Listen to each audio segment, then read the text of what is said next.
Hola a todos y bienvenidos a Mitología de los que poco se sabe.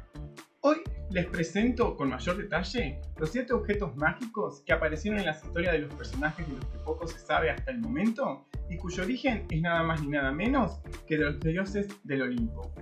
Si te perdiste alguna de las historias, podés encontrarla en mi canal de Mitología de los que poco se sabe. Y ahora, sin más vacilación, comenzamos con los objetos. En primer lugar, tenemos el collar de Armonía, que se asocia con la diosa Armonía, hija de Ares y Afrodita.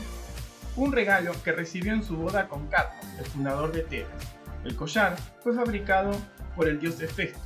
Era una joya de extraordinaria belleza que otorgaba juventud eterna y fortuna a quien lo poseyese. Sin embargo, estaba maldito, por lo que traía desdicha y tragedias a sus propietarios. La maldición del collar está relacionado con el resentimiento de Hefesto. Siendo el esposo de Afrodita, la madre de Armonía, Hefesto había fabricado el collar como venganza contra la infidelidad de Afrodita con Ares, padre de Armonía. De esta forma, cualquier persona que usara el collar estaría destinado a la ruina, a pesar de los beneficios que parecía otorgar. El collar fue heredado por los descendientes de Armonía y Cadmo, desencadenando múltiples tragedias, como asesinatos, destrucción y muerte. El collar se ofreció finalmente al santuario de Atenea en Delfos, en un intento de detener la maldición. Sin embargo, las leyendas sugieren que el daño ya estaba hecho y que el collar continuó siendo un símbolo de belleza y de tragedia. En segundo lugar, tenemos el arco de plata de Apolo. El arco de plata es uno de los atributos más emblemáticos del dios Apolo, asociado con la luz, la música, la profecía y la sanación, pero también con la muerte súbita y la destrucción. Este arco simboliza tanto su capacidad para proteger como para castigar, y está profundamente ligado a los mitos y la iconografía de este dios. El arco de Apolo fue un regalo de los cíclopes, los mismos gigantes de un solo ojo que forjaron los rayos de Zeus. Junto a las flechas de plata, esta arma divina representaba el poder mortífero y certero de Apolo. Las flechas eran vistas como ineludibles, capaces de poder traer la muerte o el castigo con una precisión infalible. El arco de plata simboliza el contraste entre la vida y la muerte, que son las dos caras de Apolo. Con este arco, Apolo podía castigar a quienes desobedecían a los dioses, pero también proteger a sus devotos. Las flechas, asimismo, eran símbolo de purificación y justicia divina. Se decía que sus disparos podían acabar con la corrupción y restaurar el orden. En la Ilíada de Homero, por ejemplo, Apolo usa su arco para enviar una plaga al campamento griego cuando Agamenón ofende a su sacerdote Cristo. Sin embargo, como dios de la sanación, también podía revertir los efectos de sus propias acciones. Después tenemos el escudo de Poseidón. El escudo invisible era una protección invisible y autogenerativa de Poseidón que otorgaba a los navegantes y habitantes de las costas. Como dios de los mares, su influencia no siempre era visible, pero estaba presente en forma de calma en las aguas o corrientes favorables. También representaba su capacidad para protegerse a sí mismo y a su reino submarino, invisible a los ojos mortales, pero infranqueable para sus enemigos. En la mitología griega, Poseidón no solo gobernaba el agua visible, sino también las profundidades del océano, las corrientes subterráneas y las fuerzas tectónicas. Su escudo invisible podía ser una metáfora de esas fuerzas ocultas que moldeaban el mundo sin ser vistas.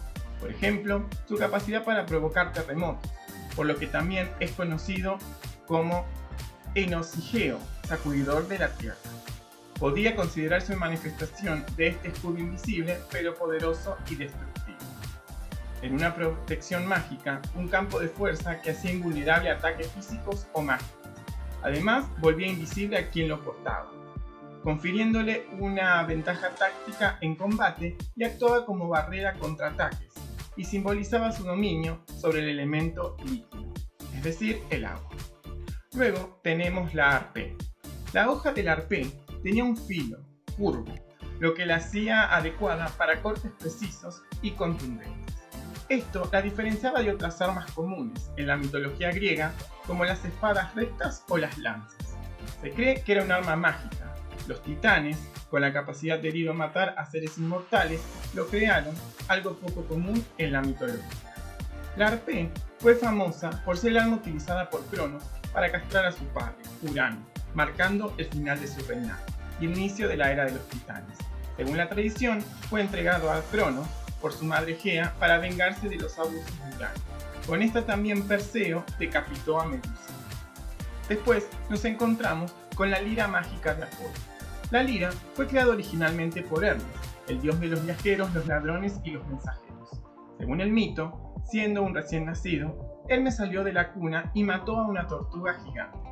Utilizó el caparazón de la tortuga, lo cubrió con piel de vaca y tensó las entrañas de las vacas que había robado a su hermano mayor Apolo para crear las cuerdas. El sonido que produjo el instrumento era tan maravilloso que Apolo, furioso por el robo del ganado, quedó encantado por su música. Hermes ofreció la lira a Apolo como un regalo de reconciliación. Desde entonces, Apolo se convirtió en el dios de la música y maestro de la lira. La lira de Apolo no era un instrumento ordinario, sino que poseía propiedades sobrenaturales. La música de la lira podía calmar tormentas, reconciliar conflictos e incluso apaciguar el corazón de los dioses. Se decía que sus melodías representaban el equilibrio y la belleza del cosmos.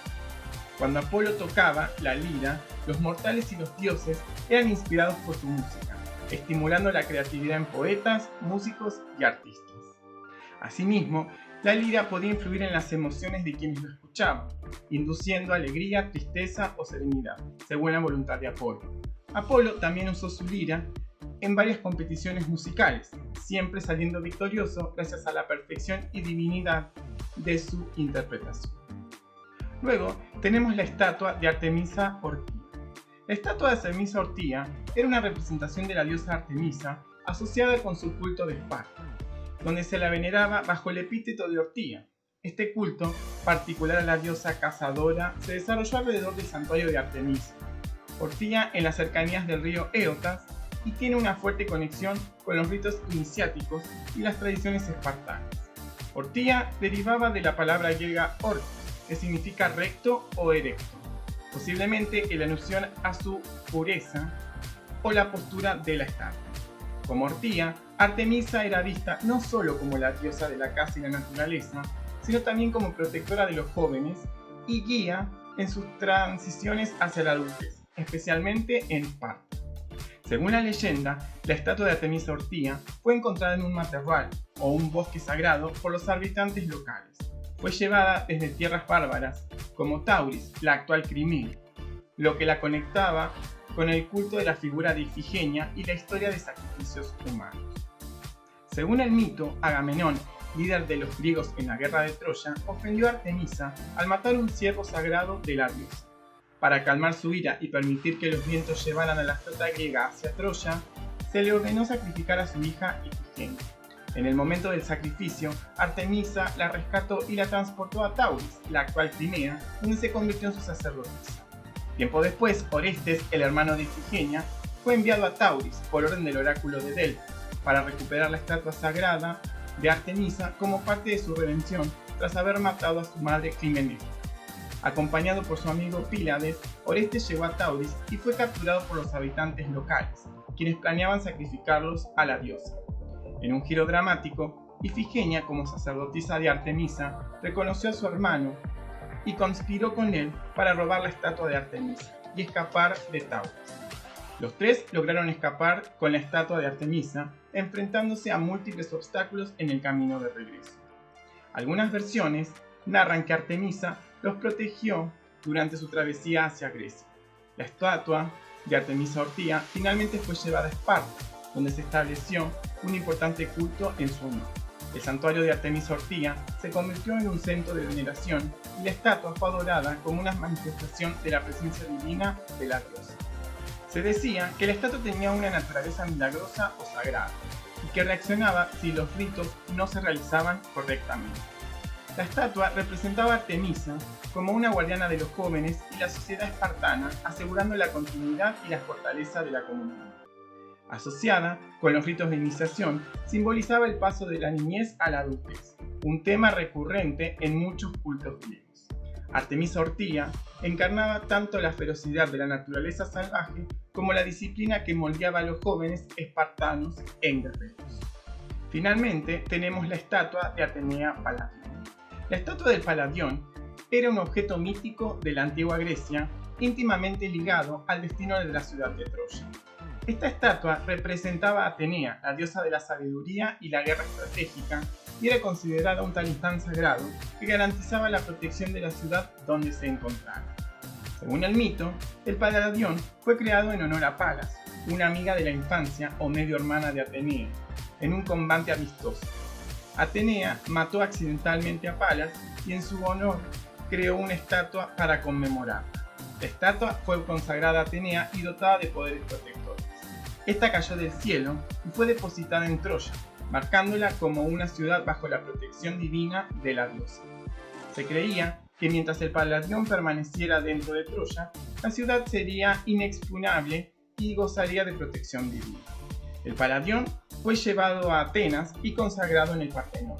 También se convirtió en un símbolo de poder político, pues ciudades como Atenas y Roma afirmaban poseerlo para legitimar su protección divina y su posición central en el mundo antiguo. Y ahora decime, ¿qué te parecieron los objetos mágicos de los dioses del panteón griego?